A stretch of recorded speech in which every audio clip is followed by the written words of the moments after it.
तीन तरह का बेलपत्र का वृक्ष होता है, बहुत सावधानी से सुनिएगा। नवग्रह शिव महापुराण कथा हैदराबाद को। एक बेलपत्री का वृक्ष आप खड़े होना आपके घुटने तक होगा। एक बेलपत्री का वृक्ष आपके कंधे तक होगा। एक बेलपत्री का वृक्ष आपके सिर से ऊंचा होगा। गौरी, कात्यायनी और महालक्ष्मी, तीन बेलपत्री के वृक्ष की अवस्था रहती है। कौन से बेलपत्री के वृक्ष से पत्तियों को तोड़ा जाता है? जम के बोलो जरा। कौन से बेलपत्री के वृक्ष से पत्तियों को लिया जाता है? गौरी से? बोलो जरा। नहीं। कात्यायनी से? नहीं। बेलपत्री की पत्तियों को लिया जाता है महालक्ष्मी से। किससे लिया जाता है? महालक्ष्मी से, जो तुम्हारे सिर से ऊपर हो, जिसकी छाया तुम पर पड़ रही हो। ऐसा वृक्ष बड़ा वृक्ष होना चाहिए, जिससे पत्ती को लेकर जब हम शंकर भगवान को समर्पित करते हैं तो लक्ष्मी को जब हम लेकर आते हैं और भगवान शंकर को जब देते हैं और उस पत्ती को हम वापिस जब उठाते हैं तो भगवान महालक्ष्मी को अपने घर में प्रदान कर देता है। ऐसी वृक्ष से पत्तियों को लेना चाहिए। पर आज के जमाने में लोग इतने समझदार हो गए, बड़े वृक्ष से कौन पत्ती तोड़ने जाए। छोटे छोटे वृक्ष लगे, उन छोटे से वृक्ष में से पत्ती तोड़ ली, छोटी सी पत्ती तोड़ ली। अरे शास्त्र कहता है, यहां तक वर्णन करता है शास्त्र, अगर आपके घर में तुलसी का पौधा छोटा है तो वो कुमार अवस्था का होगा। वो तुलसी का पौधा जब घेर घमोर हो जाता है तब अखंड सौभाग्य को देने वाला हो जाता है। उसमें से पत्तियों को उतारा जा सकता है, उसमें से आप कोपल को उतार सकते हो, उसमें से पत्ती को आप उतार सकते हो। उसी तरह बेलपत्री के वृक्ष में भी जो वृक्ष लक्ष्मी महालक्ष्मी का तुल्य हो, उसमें से आप बेलपत्र को उतार सकते हो। छोटे छोटे वृक्ष की पत्ती को तोड़ना ये उसमें का है जैसे छोटी अवस्था की कन्या के साथ में अपशब्द कहना, ताने देना या उसको आड़ा टेढ़ा कह देना।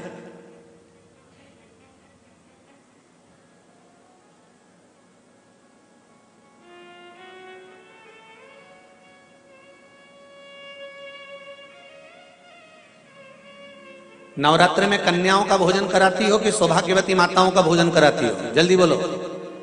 कन्याओं का। तो सौभाग्यवती को कराने में क्या दिक्कत है? नवरात्रि में सौभाग्यवती को भोजन कराने में क्या दिक्कत है?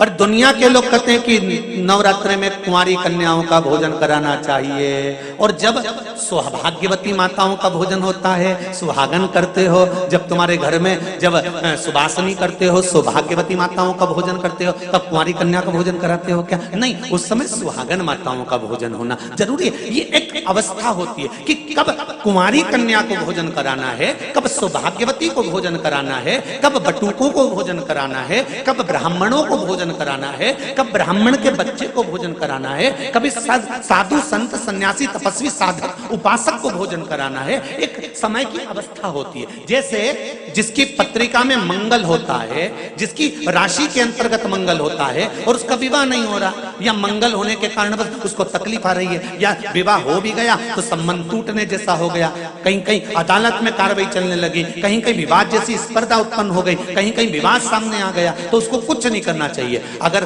बाजार जाए, अगर मूंगा किसी की अंगूठी में लगा हुआ हो, या मूंगा कहीं उसके घर में पड़ा हो, या मूंगे की माला पड़ी हुई हो, उस मूंगे का पानी, मूंगे को पानी में डाल दो और उसका पानी शंकर भगवान को मात्र 31 दिन तक लगातार चलाना प्रारंभ कर दे, अदालत में केस बंद हो जाएगा और पति पत्नी वापस एक जैसे हो जाएंगे, वापस जुड़ जाएंगे। और अगर विवाह नहीं हो रहा है तो मंगल राशि वाले का अगर विवाह भी नहीं हो रहा है तो मंगल विवाह आनंद के साथ पूर्ण होगा। ज्यादा भटकना, बस 31 दिन तक मूंगे का पानी, जो मूंगा आप लोग अंगूठी में पहनते हो, हाथ में पहनते हो, माला पहनते हो, उसी मूंगे को पानी में डालकर उसका जल शंकर को चढ़ाना प्रारंभ कर दो।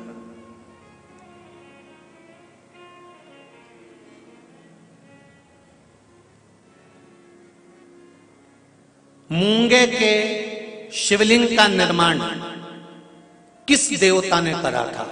लिंग पुराण में आता है, शिव महापुराण में भी है।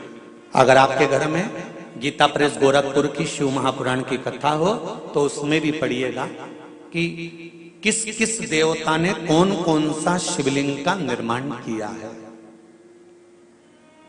मूंगे के शिवलिंग का निर्माण सर्पों ने करा था।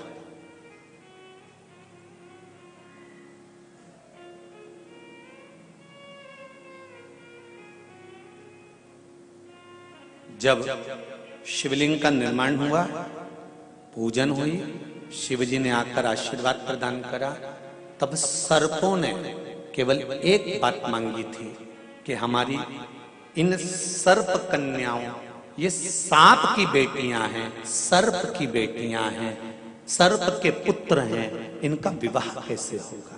कौन होगा जो इनसे विवाह करेगा? इन सर्प कन्याओं का, इन सर्प वरों का विवाह होगा कैसे? शंकर भगवान ने कहा तुम चिंता मत करो, तुमने मूंगे का शिवलिंग का निर्माण कर कर मेरी पूजन करी है। जब जब एक लोटा जल समर्पित होगा और जो हृदय से मुझे चढ़ाएगा, उस कन्या के विवाह का, उस वर के विवाह का भार मेरे माथे पर आ जाएगा और मंगल विवाह मैं करूंगा। ये शिव वचन है।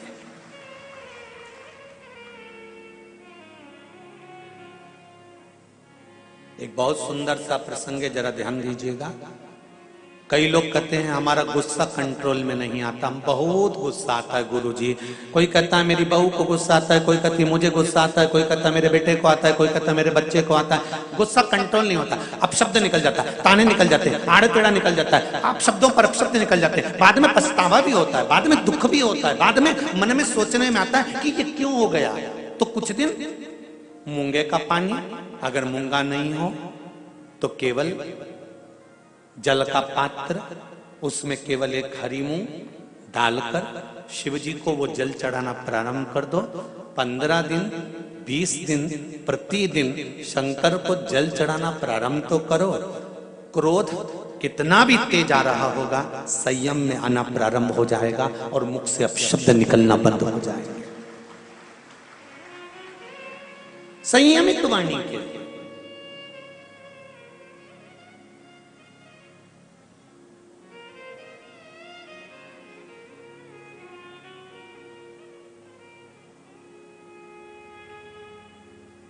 केवल शंकर भगवान की आराधना किस रूप में करना है, कैसे करना है, किस तरह से करना है, शंकर भगवान की पूजन किस रूप में करना है, किस तरह से करना है, हमको शिव महापुराण के माध्यम से ये सीखना है। क्यों? क्योंकि हम बहुत सी गलतियां करते हैं साहब। जरा जरा सी बात में अदालत में केस पहुंच जाता है, जरा जरा सी बात में पति पत्नी अलग हो जाते हैं, जरा जरा सी बात में भाई भाई अलग हो जाते हैं। कारण क्या है?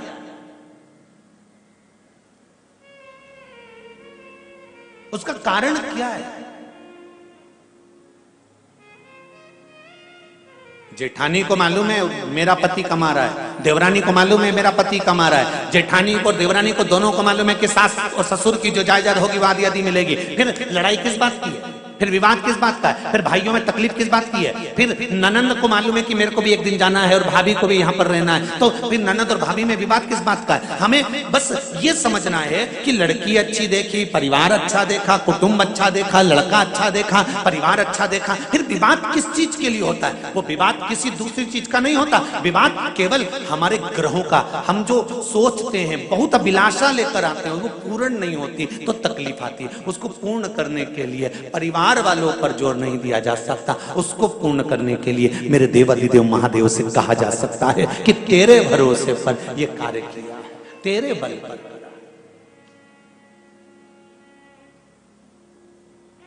विदुरानी ने कहा भगवान कृष्ण से, ठाकुर एक बात आपसे पूछना है। भगवान कृष्ण ने पूछा, पारसम्भी काकी विदुरानी जी पूछिए, क्या पूछना है? विदुरानी कहती है मुझे केवल इतना सा पूछना है कि भगवान अपने भक्त से उसकी प्रिय चीज, उसकी प्रिय वस्तु क्यों छीन लेता है? भगवान कृष्ण कहते हैं पारसमणि, काकी जी, विदुरायन जी, जिस समय आपकी कोई चीज भगवान छुड़ा ले तब आपको नाचना चाहिए, खुश होना चाहिए। क्यों? पूरी दुनिया के सेठों को छोड़कर परमात्मा को तू ही ऐसा सेठ मिला जिससे कुछ लेकर परमात्मा गया है।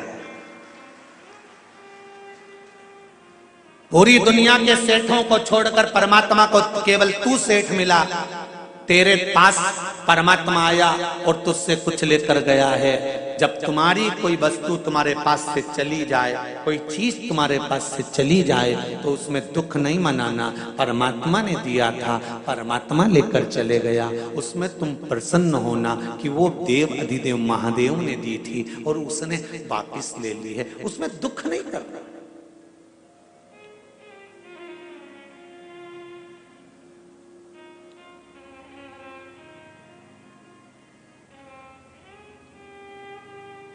जब कोई मरता है ना तो घर के लोग रोते हैं, इनको कोई रुलाता है? अरे बोलो तो सही भाई, शादी में महिला संगीत में डांस करना है, नाचना है, तो उसकी तो प्रैक्टिस करना पड़ती है 15 दिन पहले। पर कोई मरे तो इतने सारे लोग आएंगे तो बैठ के रोना पड़ेगा, तो इसकी प्रैक्टिस कोई कराता है? अरे बोलो जम के कोई कराएगा? नहीं, इसकी प्रैक्टिस नहीं कराई जाती और रोने की प्रैक्टिस नहीं कराई जाती। पार्वती जी ने शिव जी से पूछा कि ये मरने के बाद परिवार वाले क्यों रोते हैं? शंकर भगवान ने कहा ये मरने के बाद परिवार वाले व्यक्ति के लिए नहीं रोते, वो इसलिए रोते हैं कि इतना भरा पूरा मेहनत कर कर कर चले गया, सब जोड़ कर छोड़ कर चले गया, जिंदगी के सुख के दिन आए थे और 2 रोटी सुख से नहीं खा सका, पूरी जिंदगी कमा कमा कमा कमा आखिरी में छोड़ा गया और फोटो पे प्लास्टिक के फूल की माला चढ़ गई। इसलिए रोना आ रहा है कि सब छोड़ कर चले गया। जो जिंदगी भर मेहनत करी, अब खुशी का समय आया था, अच्छा समय आया था, गोल्डन समय आया था और बड़ा सुंदर समय आया था, जिस समय खाने की समय था, एंजॉय का समय था, फुल एंजॉयमेंट जीवन को जीना था, उस समय पर जाने का समय हो गया। निवेदन करूंगा हैदराबाद वालों, जितने लोग आस्था पर कथा सुन रहे हैं, फेसबुक यूट्यूब पर सुन रहे हैं, प्रतिदिन हर पल हर क्षण हर घड़ी जितने दिन आपकी जिंदगी के हैं, ये मत सोचना कि परसों के दिन मैं अच्छे से ये कर लूंगा, मैं कल ये कर लूंगा, मैं नरसों ऐसा कर लूंगा, मैं 8 दिन बाद ऐसा कर लूंगा, मैं 15 दिन बाद ऐसा कर लूंगा। नहीं, शिव महापुराण की कथा कहती है काल करे सो आज कर। जिंदगी का कोई ठिकाना नहीं, श्वास का कोई भरोसा नहीं, इस मनुष्य देह का कोई ठिकाना नहीं, कब जाना पड़ जाए। इसलिए रोज प्रतिदिन सुबह से उठने के बाद अपनी दिनचर्या को इससे जीना कि कल का दिन आए कि नहीं आए, आज ही फुल एंजॉयमेंट, खूब जोरदार छोटी मोटी करके डेंटिंग पेंटिंग करके खाया पिया मौज करा और अपनी जिंदगी को मस्त जिए, रो कर नहीं। नहीं तो सुबह से उठे और रोकर जिंदगी जी रहे हो। बहू ने ऐसा कह दिया, सास ने ऐसा बोल दिया, देवरानी ने ऐसा कर दिया, नंदन ने ऐसा कर दिया, तुम्हारे भाई ने ऐसा कह दिया, तुम्हारे बंधु ने ऐसा कर दिया, काका जी ऐसा बोल रहे थे, रिश्तेदार ऐसा बोल रहे थे, फूफा जी ऐसा बोल रहे थे। नहीं, सुबह से उठो और चेहरे पर स्माइल हो और मुख पर श्री शिवाय नमस्तुभ्यम हो। घर के लोग भी कहें बहू आज बड़ी प्रसन्न दिख रही है, तो कह देना शिव महापुराण की कथा में जीने का तरीका सीख लिया है, कब मर जाऊं ठिकाना नहीं, इसलिए रोज एंजॉयफुल जीना चाहती हूं, अपनी जिंदगी को फुल एंजॉयमेंट के साथ जीना चाहती हूँ, कब मर जाऊं इसका क्या ठिकाना। इसलिए जोरदार जोरदार हम ये भी नहीं कहें कि बहुत सोना चांदी पहनो, तुम तो तुम्हारे पास जो अच्छी अच्छी साड़ी रखी हो उनके पटली लगा लगा के अच्छी जोरदार पहनो, क्योंकि सब धरी की धरी रह जाएगी, बाद में दूसरे पहनेंगे, तुम ऊपर क्या पहनोगे? फिर ऊपर जाके क्या याद करोगी? यमराज से कहोगी ये यमराज